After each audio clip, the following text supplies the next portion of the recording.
teaching robots to coexist with humans through cognitive robotics.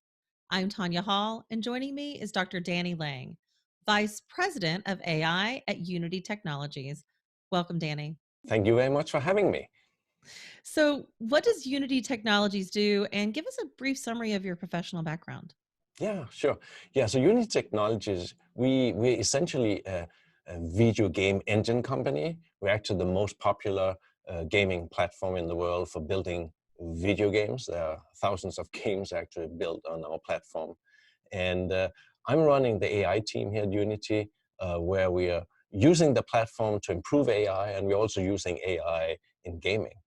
Before joining Unity, I was head of machine learning at Uber, where I built a machine learning platform for all of Uber. Before that, I was general manager of machine learning at Amazon. And before that, I did machine learning at Microsoft and IBM.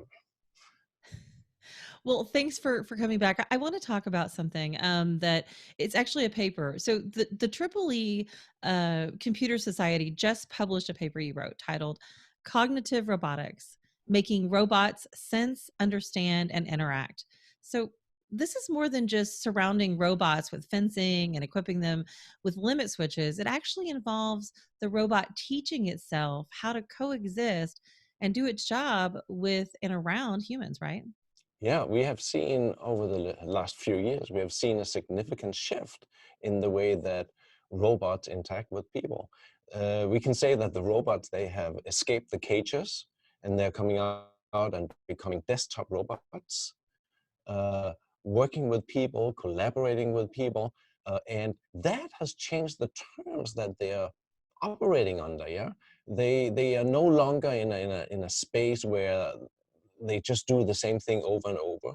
They now have to hold things for humans. They have to sort of avoid hitting humans. They have to help us. So that is very hard to sort of implement the traditional way of writing code doing that. So it gives other challenges to how to make the robots learn how to interact with us. So beyond manufacturing, what are other use cases and applications where these capabilities matter? It can be help us what we call packaging. So we basically pull items from a bin and put it in packaging. That's actually something that people do today. It's difficult work, but these robots are starting to be helping to get to the point where they can assist us in doing that job. So they can do a lot of the repetitive work. They can also uh, help tender to other machines. So you can have a robot helping a bigger machine doing things so that we don't have to stand there and do it. They can work in dangerous environments, and they can in many ways help hold things for us. They can do things more accurately maybe than we can do. It's many small tasks around us in many kinds of industries where they can actually help us. What are some of the technology challenges that still remain? So these robots, since they have to interact with us, they have to have eyes, so they are camera equipped. They have sensors, both uh, small LiDAR sensors or touch sensing, because they're going to be very similar to us in the way that they work. Yeah, they lift things, they hold things, they put things down, they hold things up for us, etc. So in that sense, it's not like a program you can just you can write a piece of software and then hardwire it into the robot and you're done. Eh, Robots have a hard time learning to be gentle. You mentioned that if non gentleness is defined by impact force, the robot teaches itself to avoid all contact with the environment. So, how do we get past AI's inability to learn context and subtlety? Yeah, that's a very good point. Yeah, traditionally we don't want robots to touch people, but then it's really hard for them to interact with us.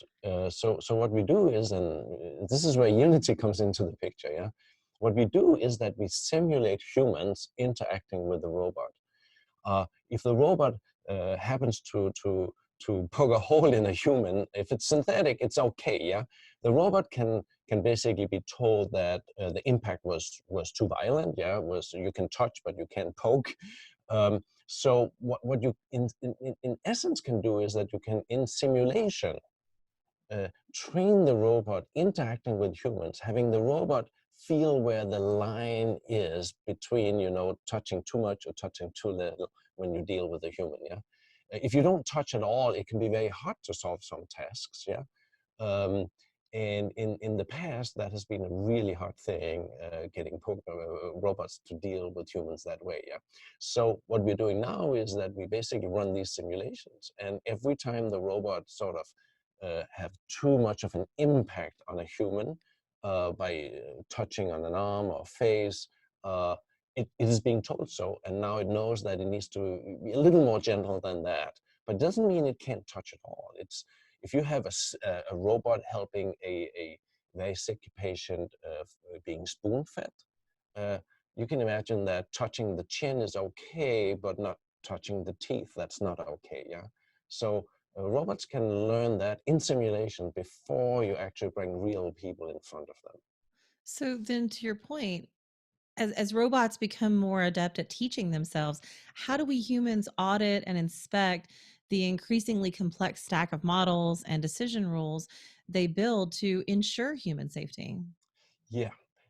That's where simulation come in the picture again. What we do in simulation is that we will take the developed robot, and then we would essentially run different scenarios. I mean, like millions of scenarios against that robot in simulation, and basically statistically figuring out what is the robot going to do when I do this or when I do that.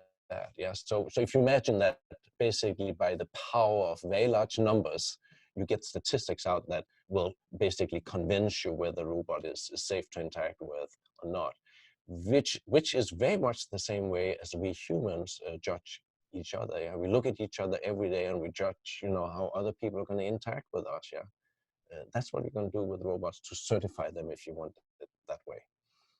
Touching robots in the future. Dr. Danny Lang, Vice President of AI at Unity Technologies. If somebody wants to connect with you, maybe they want to find out more about the work at Unity, how can they do that? Best way is to look me up on LinkedIn, Danny Lang, for Unity, or you can go to Twitter. My handle is Danny Lang.